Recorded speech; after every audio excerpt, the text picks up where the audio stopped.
Forget your Rolex Daytonas, your Omega Speedmasters, and even your Casio G-Shocks. Money no object, the Patek Philippe 5960 is, without question, the ultimate sports watch, beating out all the competition for the #1 spot. Here are 3 reasons why.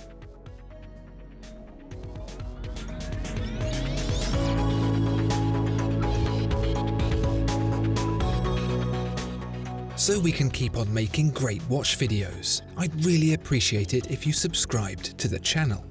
If you already are, it really does help. Thank you. If anything's going to be the ultimate of anything, it needs to be concocted under the umbrella of a well-known and well-respected brand.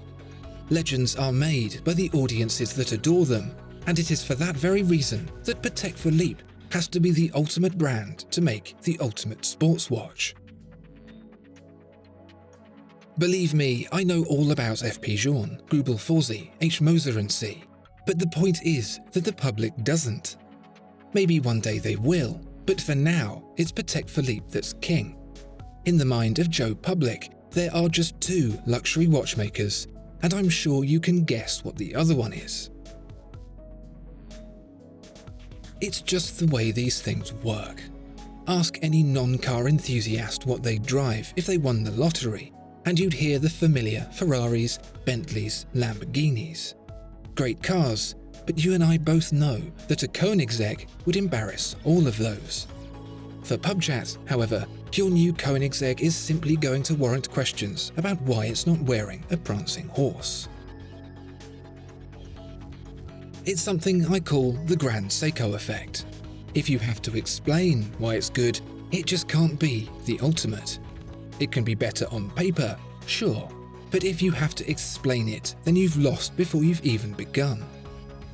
That's why Patek Philippe has to don the crown as the ultimate watchmaker for our ultimate sports watch. I mean, it's not like the brand hasn't been around the block itself. It's fast, in watchmaker terms, approaching its bicentennial birthday, and it hasn't spent those 200 years mucking about. Think of a moment in watchmaking and chances are Patek Philippe had something to do with it. From the humble crown to the breakthrough wristwatch, it was Patek Philippe leading the charge. Even the classic lines of pretty much every dress watch known today were first set down by Patek Philippe with the 1932 Calatrava. And the symbol of Patek Philippe, the Calatrava cross, that too is emblematic beyond the scope of the inner watch circle. It doesn't have the recognition factor of the Rolex Coronet, but for a company that makes such small, expensive things in such limited numbers, it's better recognized by your average guy on the street than it has any right to be. Remember when I said that legends are made by the audiences that adore them? There's another high-end brand that's been using a very similar cross emblem since as early as 1880, in fact. In case you hadn't guessed, I'm talking about Vacheron Constantin, whose Maltese cross logo is almost as old as Patek Philippe itself. The Calatrava cross used by Patek Philippe, however, that only appeared at the beginning of the 20th century and wasn't used broadly until as late as the 1970s.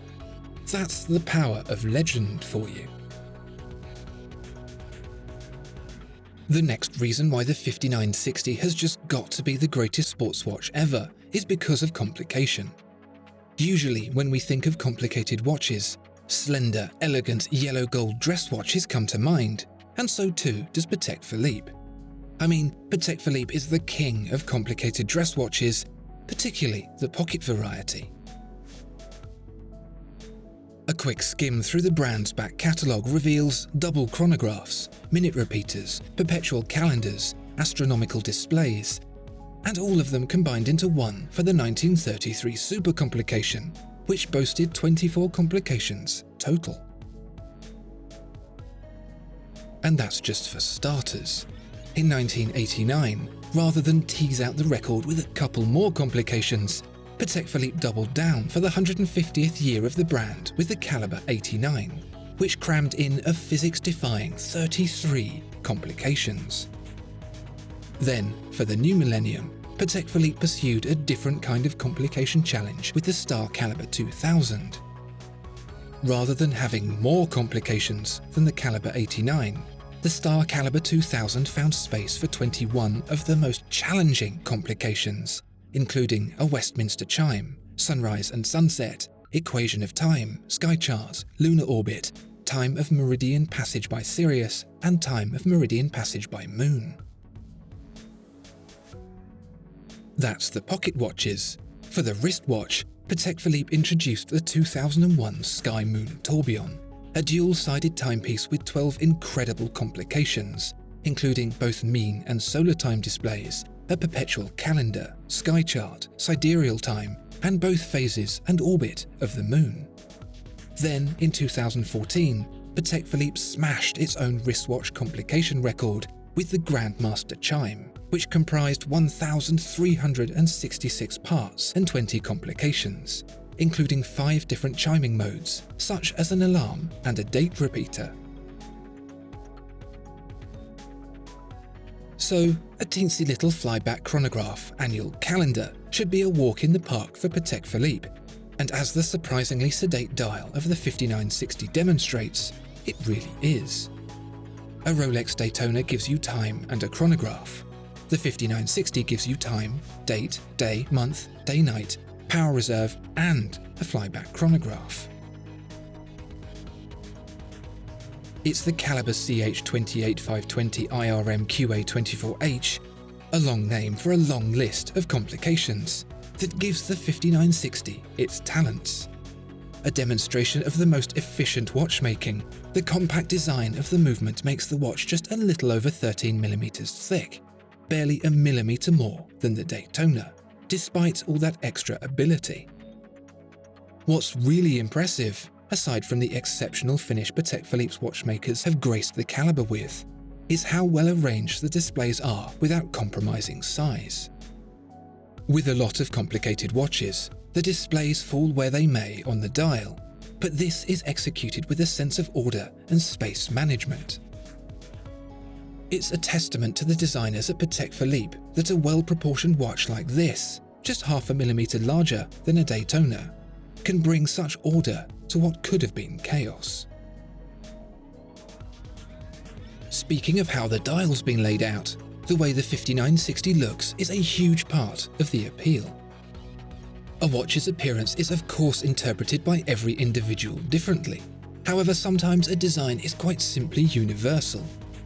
The Rolex Daytona is such a watch, as is the Omega Speedmaster, both with very few detractors when it comes to how they look, and I think the Patek Philippe 5960 is just like that too. First of all are the things that make it look like a good sports watch should. On strap or bracelet, the watch feels more solid and imposing than the more traditional Patek Philippe staple. Long lugs and concave bezel blending sporty sleekness and classic elegance in a very balanced way that feels neither too much of one nor the other.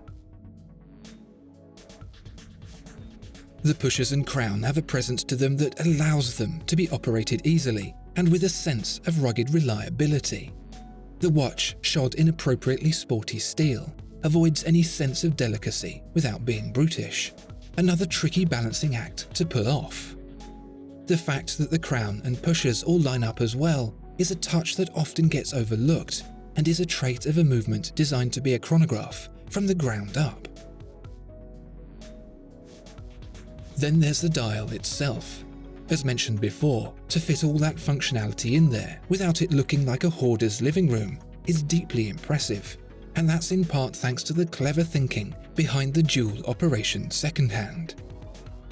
Where most chronograph watches have a running second hand and a separate chronograph second hand, the 5960's wear-free, vertically engaging chronograph clutch lets the large sweep seconds double as both. Either use it and the smaller minute and hour counters as part of the flyback chronograph, or simply leave it to run as the main display's central seconds. Details like the red accents and the application of luminous paint further brand this watch's sporty intentions, easily legible at a glance or in low light, as all good sports watches should be. Secondly, there's just the way the 5960 looks, full stop. So many expensive watches, in an attempt to appear modern and sporty, end up coming across like a cheap fashion brand toy. But the 5960 manages to maintain the regal sophistication Patek Philippe is known for, whilst also not looking out of place worn with jeans and a t-shirt, especially on some casual leather. These traditionalist brands can so often wind up making an oxymoron of the meeting of old and new, that they become more awkward than the Queen dabbing. But not the 5960. That's more like the Queen tearing about in her Land Rover Defender. Ask yourself this: if you were offered a Daytona, a Speedmaster and the 5960, and you weren't allowed to sell it and buy something else, which would you pick? Of course you would. Anyone would.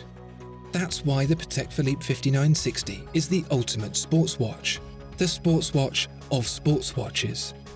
Now then, just how exactly am I going to be able to afford one? What do you think? Is there a sports watch that you think beats out the Patek Philippe 5960? Show everybody how wrong you are by posting in the comments below. Discover more exceptional watches at Watchfinder. Thank you so much for watching this video. If you enjoyed it, please do consider giving it a like and subscribing to the channel. If there are any watches you'd like to see featured, please let us know in the comments below.